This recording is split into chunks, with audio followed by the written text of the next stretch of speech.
morning students. Welcome back to your English Literature online class. Today I am going to teach you another story from this storybook, Animal Stories by Ruskin Bond. And the name of the story is Adventure in the Banyan Tree. Now adventure means an exciting experience in the banyan tree. So let's start with the story. Though the house and the grounds belonged to my grandparents, the magnificent old banyan tree was mine, chiefly because grandfather at 65 could no longer climb it.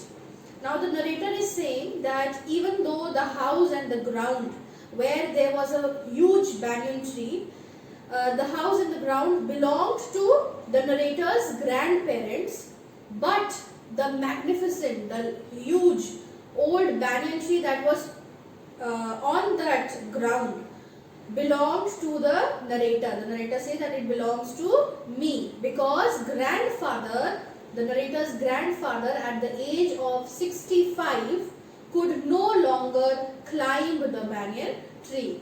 And who climbed the banyan tree? The narrator climbed the banyan tree.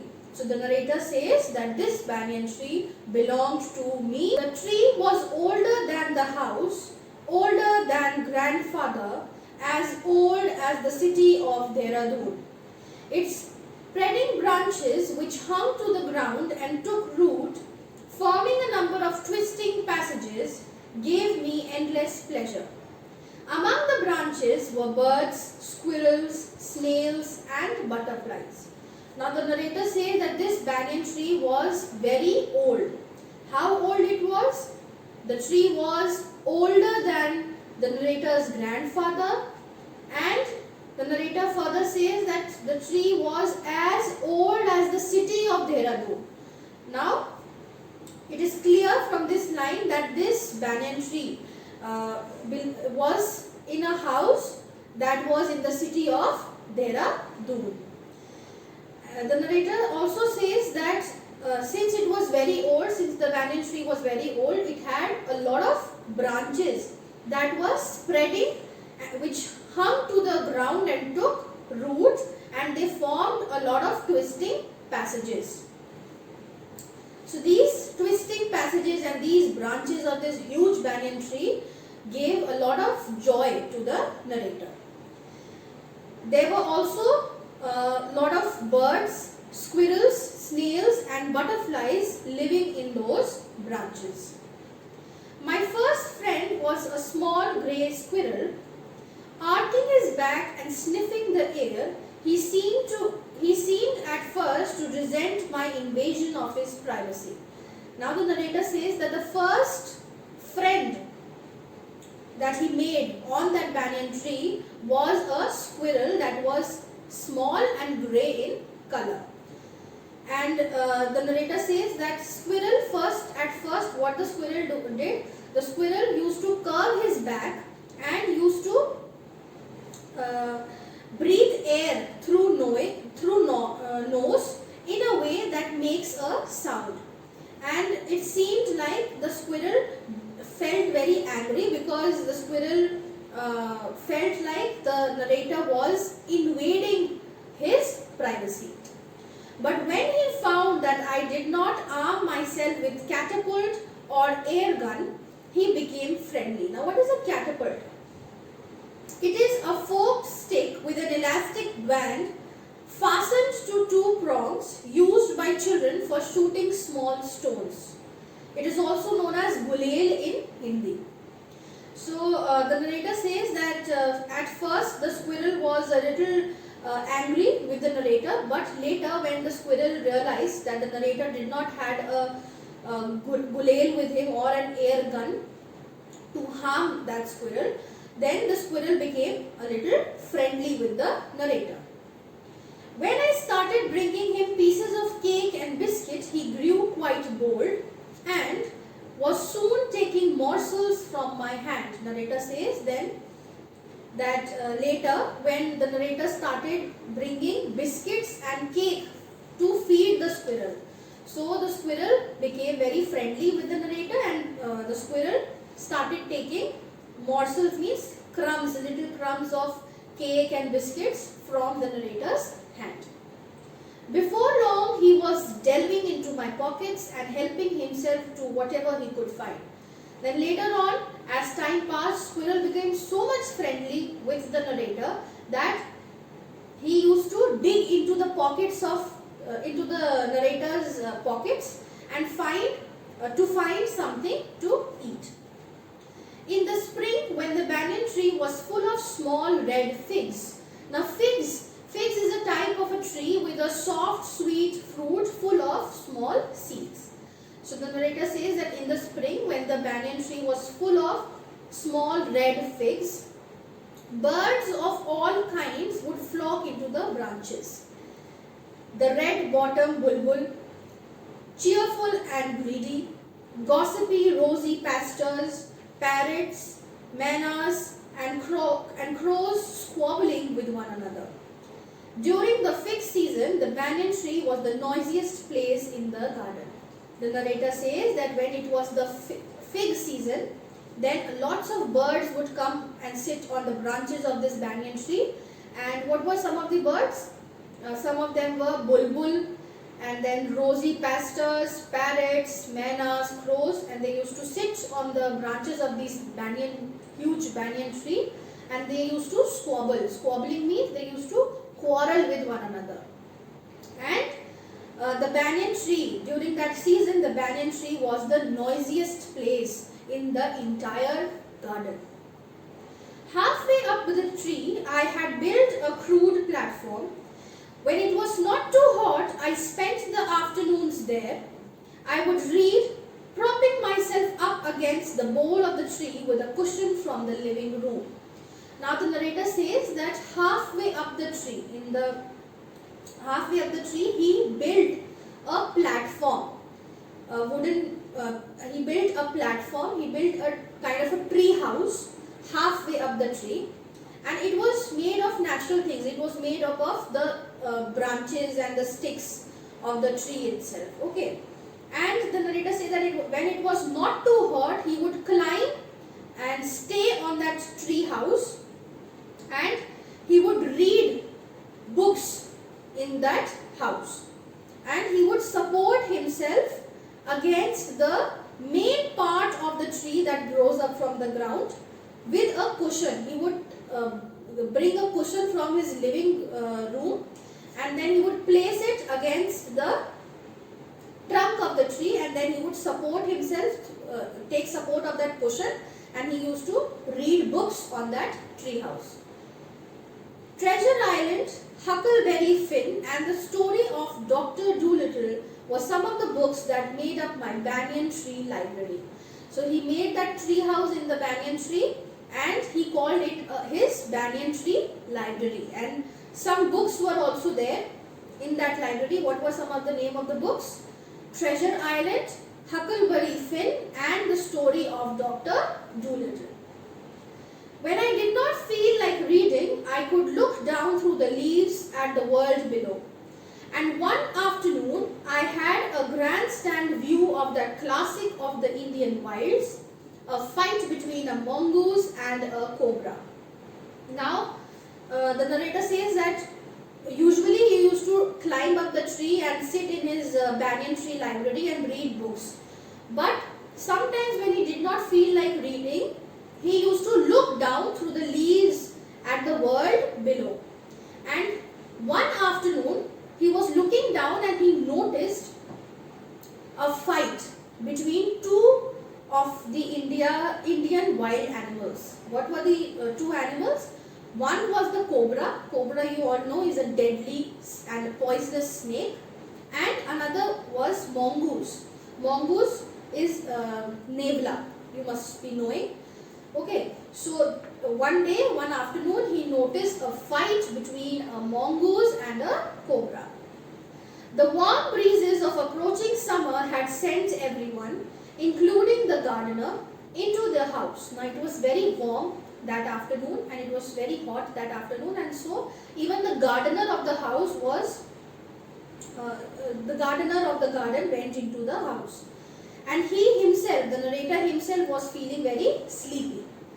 I was wondering if I should go to the pond and have a swim with my friend Ramu and his buffaloes when I saw a huge cobra gliding out of a clump of cactus. Now it was a hot afternoon, nobody was in the garden, so the narrator himself was feeling very sleepy.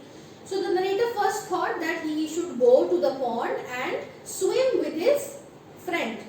What was the name of the narrator's friend? Ramu. So he thought he would go and have a swim with his friend Ramu and his buffaloes. But as he was just wondering to do that thing, he saw a huge cobra, a huge snake coming out of a clump of cactus, coming out from a cactus tree, from a cactus plant. At the same time, a mongoose emerged from the bushes and went straight to the cobra. And at the same time, a mongoose, a Nevla, also came out from the bushes and went straight to attack the cobra that was coming out of the clump of cactus. In a clearing beneath the banyan tree, in bright sunshine, they came face to face. The cobra knew only too well that the grey mongoose, 3 feet long, was a superb fighter, clever and aggressive. So the cobra knew that this mongoose that was grey in color, it was 3 feet long, the height was 3 feet, and the mongoose was a superb fighter. He was very angry also, very short-tempered and very clever. But the cobra too was a skillful and experienced fighter. Cobra also was an experienced fighter.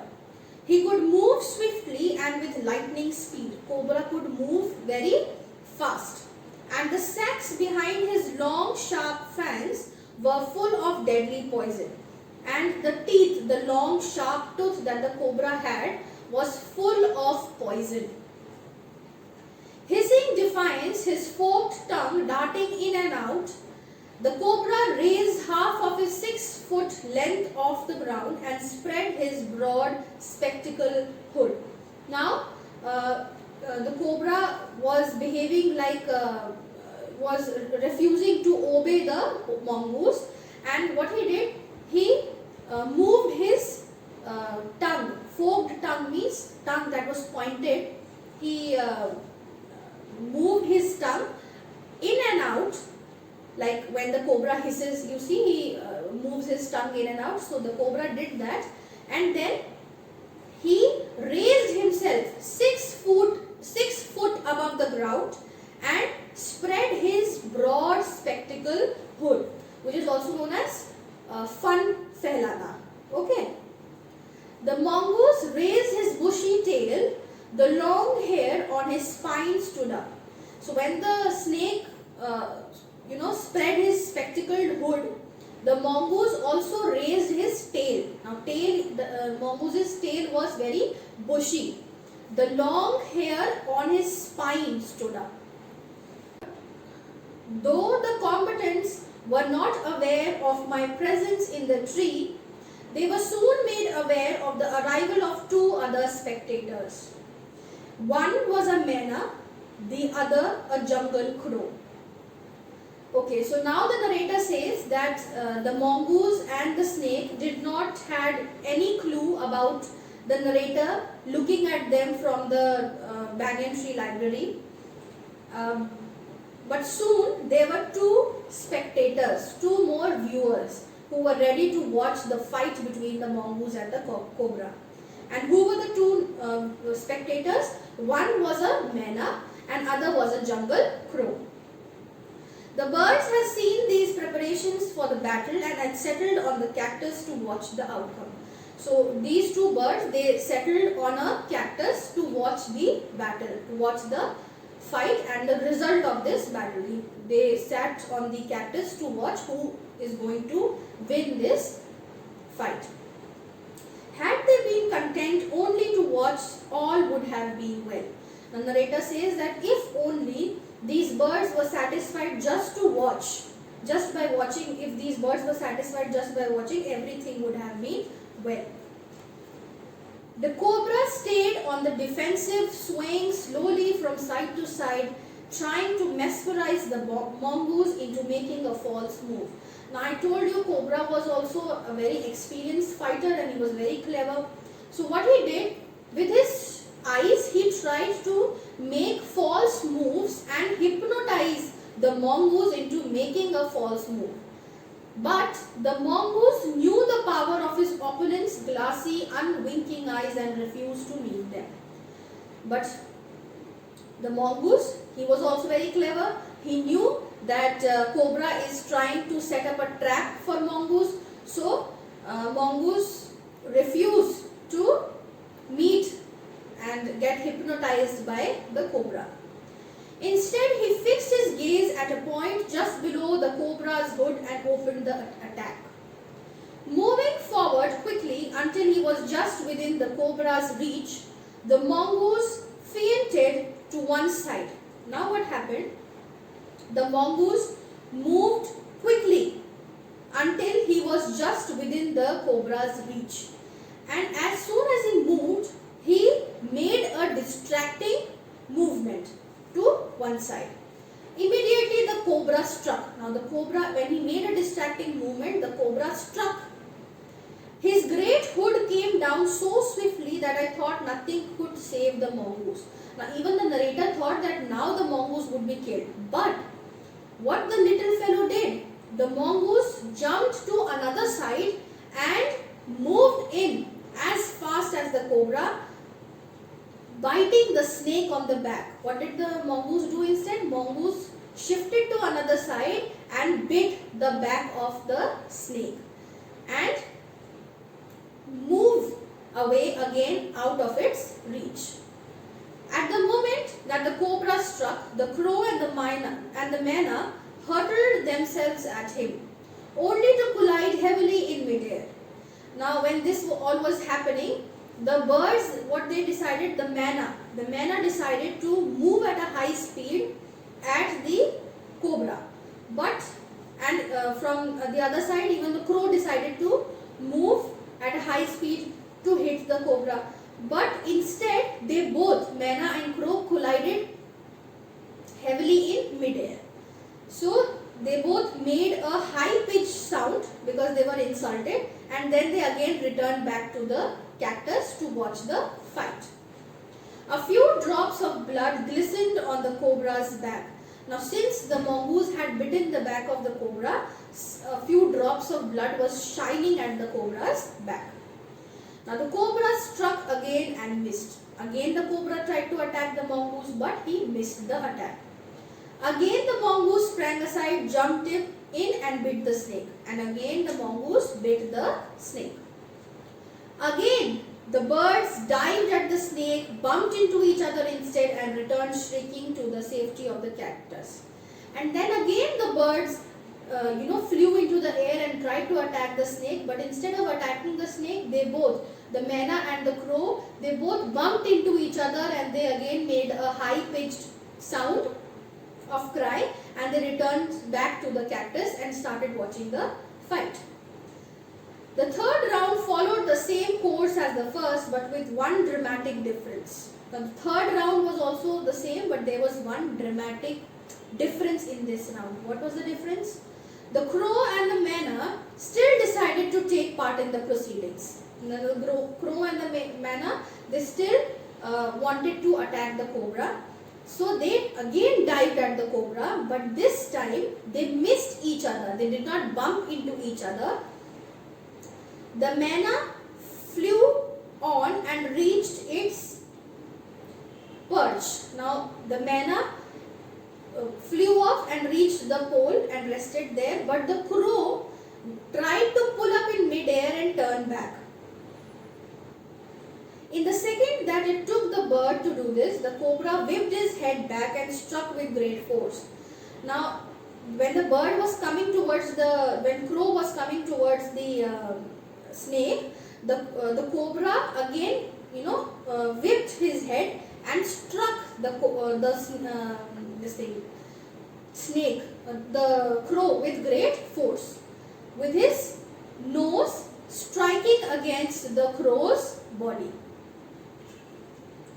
I saw the bird flung nearly 20 feet across the garden, and the cobra hit the crow with his nose so badly that the bird was thrown away at 20 feet, as far as 20 feet across the garden. It fluttered about for a while and then lay still. The manna remained on the cactus. Now the crow fell on the ground, but the manna was saved, and manna was just sitting on the cactus. When the snake and the mongoose returned to fight, it very wisely decided not to interfere again. Now when the manna noticed that the crow had fallen still on the ground, now when again the fight started between the cobra and the mongoose, the manna decided that it is wise to stay on the cactus and watch the fight instead of interfering. Because if the manna interfered, the manna would also have been killed or attacked. The cobra was weakening. The mongoose, walking fearlessly up to it, raised himself on his short legs. With a lightning snap, it had the big snake by the snout. Now the cobra was getting weak because the cobra was already bitten 2 times by the mongoose. So the mongoose was walking without any fear towards the cobra to attack the cobra,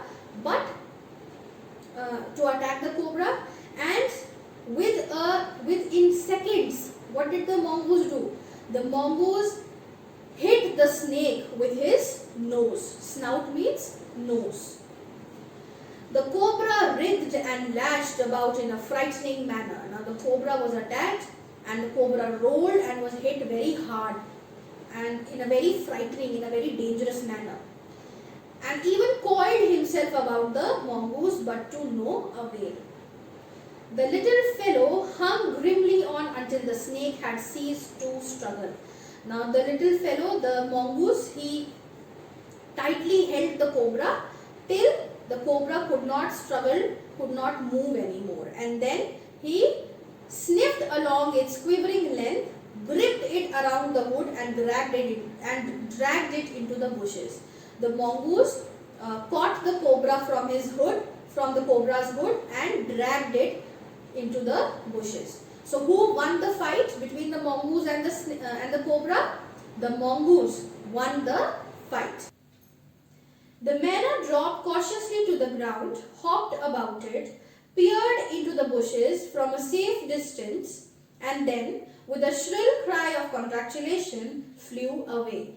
Now the manna, who was sitting on the cactus to watch the fight between the mongoose and the cobra, dropped to the ground, and she peered into the bushes. She looked into the bushes to see where the mongoose took away the cobra, and from a very safe distance, from a little distance, from a safe distance, the manna took out a sound, a high-pitched sound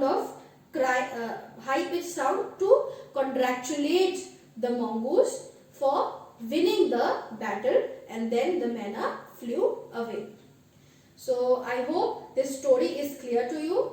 Children, please read this story again at home, and we will meet in the next class with another story. Okay? Thank you.